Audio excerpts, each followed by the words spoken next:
Assalomu alaykum hammaga. Bugun sizlar bilan 3D Max'da yordamchi skript Smart Camera View haqida gaplashamiz. Qanday o'rnatilishi va qanday afzalliklari bor, barchasini video davomida ko'rib bilib olasiz. Demak, boshladik. Birinchi navbatda xohlagan bitta Max faylni ochib olamiz.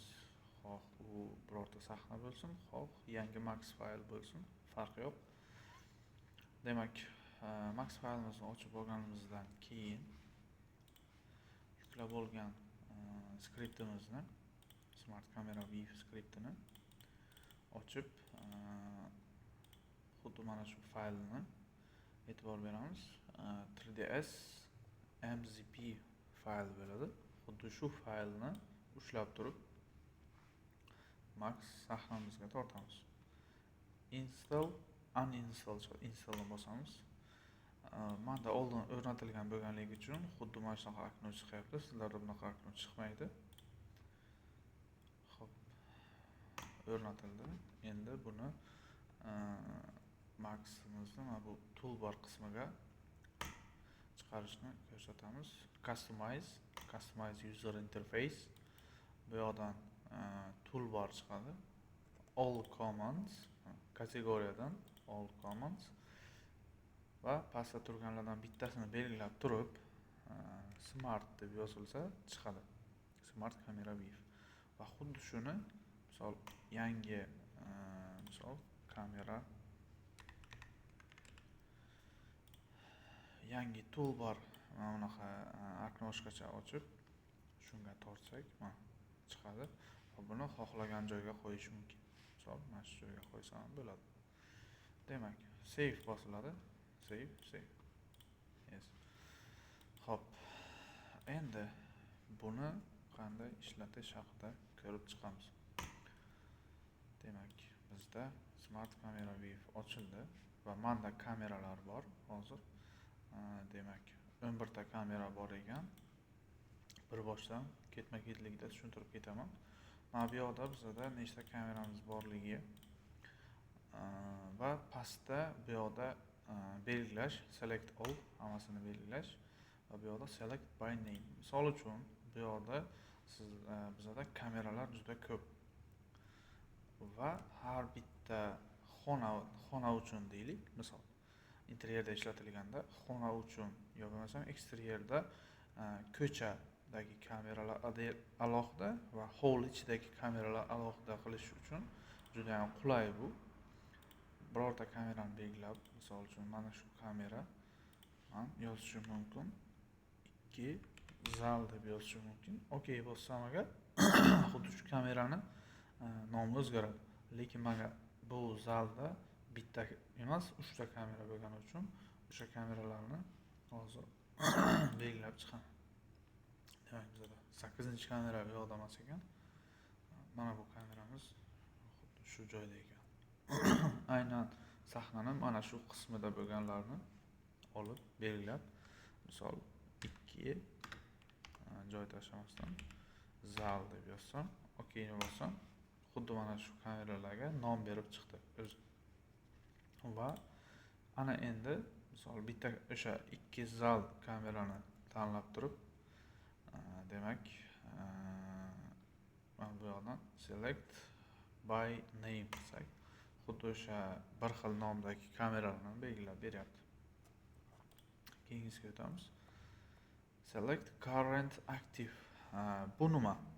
Buni hozir tushuntiraman.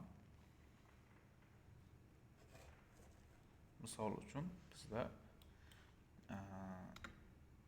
Max'da men asosan viewportim shunaqa, ikkita oknoda ishlayman, ikkita oynada ishlayman.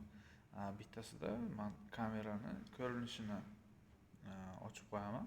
Misol mana shu kamera menda hozir ochiq turibdi va men bosaman. Select current active. Xuddi mana shu kamerani, misol ochib qo'ygan kameramni mana bu yoqdan menda belgilab beryapti. Keyingisini ko'ramiz. Select up. Bu yuqoriga qarab belgilab ketadi. Ko'rishingiz mumkin. Select down esa pastga qarab belgilab ketadi kameramizni. Universe Selection bu o'sha belgilangan kameradan tashqari barcha kameralarni belgilab beradi. Keyingisi esa Lock Selection. Barcha belgilangan kameralarimizni, ya'ni bloklab qo'yadi. Bu kameralarda ishlab bo'lmaydi. Bu nastroykalarni o'zgartirib bo'lmaydi shunday. Xo'p, keyingisi buni ko'rib chiqdik. Kameralarga nom berish. Asosan ana bu funksiyalarni uncha ishlatmayman men o'zim shaxsan. Ana endi bizda misol listimizni razmeri bor. Output size. Xo'p, xuddi mana shu narsani oldinlari o'zim ham qilardim. Xo'p, mana bu yerdan kirib output size dan customni belgilab turib, mana bu yerga razmer yozilardi oldin. Xo'p, bu narsani xuddi mana shu joydan qilish mumkin. Misol uchun 2000 ga 2000 qilib yozib misol qilish mumkin. Razmerni yana bu yerdan o'zgartirish ham mumkin. Demak, bir daqiqa.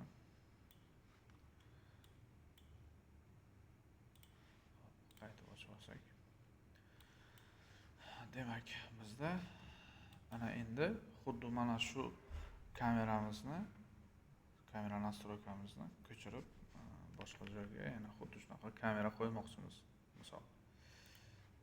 Va buni belgilaganimizdan keyin, misol mana shu kamerani belgilab turib, xuddi shu rakursda bizda boshqa joyga kamera kerak. Shuni kopirovka olib, endi lekin bu kameramiz bizda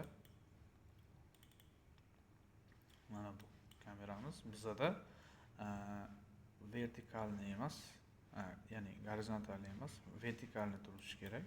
Xuddi mana shu narsani mana bu yerdan invert aspect ratio degan joydan belgilab gorizontal yoki vertikal qilishimiz mumkin. Yana keyingi funksiyalari, bu funksiyani ham ko'pchilik kamera nastroykani o'zidan qilishadi. Ya'ni hozir tushuntiraman. Mana bu joyda bizda environment clipping turibdi, kamera clipping. Bu narsani shu joydan qilishadi va men buni xuddi mana shu joydan qilaman.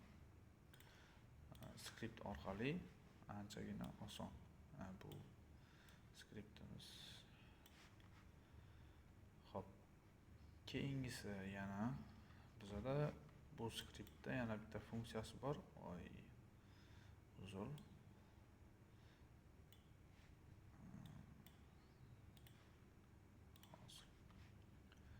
Xo'p, bizda yana bitta funksiyasi bor. Demak, batch render.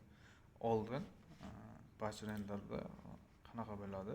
Misol, render nastroykaga kirib, renderingdan batch render belgilab turib, bu yoqqa nechta kamera bor, hammasini viewlarini qo'shib turib, keyin esa bu yoqdan nastroykalari to'g'irlanib chiqilardi. Xo'p. Bu skriptda qanaqa? Bu skriptda o'sha render formati belgilanadi. Misol JPEG bo'lishi mumkin, PNG bo'lishi mumkin, TIFF bo'lishi mumkin. JPEG turibdi menda, xuddi shu joydan misol PNG qilish mumkin yoki bo'lmasam TIFF fayl qilish mumkin, save qilish mumkin. Okey, TIFF ga o'zgardi. Men asosan JPEG ishlatganim uchun JPEG qo'yganman. Keyingi mana bu 3 ta nuqtadan biz renderlarni, ya'ni saqlash uchun fayl ko'rsatishimiz kerak bo'ladi. Faylni misol xo'p, shu joyda model misol uchun ko'rsatib, select folder qilingandan keyin mana ko'rsatiladi. Y diskda modelsda bizda ya'ni o'sha renderlarimiz tushadi. Vaqtni belgilaymiz. Render nastroykadan vaqtini ko'rsatamiz. Bizda har bitta kamera misol uchun yarim soatdan render qilsin deb vaqti belgilangandan keyin xuddi mana shu joyda birinchi ikonkasi batch render turadi. batch render bosilgandan keyin o'zi avtomatik mana bu joyda belgilangan barcha kameralarni render qilib chiqadi. Ya'ni har bittasini birma-bir fayl ko'rsatib, nom berib turish shart emas. Barcha ko'rsatilgan, belgilangan kameralarni o'zi render qilib chiqadi. Ya'ni bizani ortiqcha nima deydi? Ortiqcha urinishlardan xalos qiladi. Xo'p, qisqacha videom shu edi. O'ylaymanki, sizlarga bu skript asqotadi. Skriptni shu video ostida havolasini qoldiraman. Bemalol o'tib, yuklab foydalanishingiz mumkin. Hammaga rahmat. Sog' bo'ling.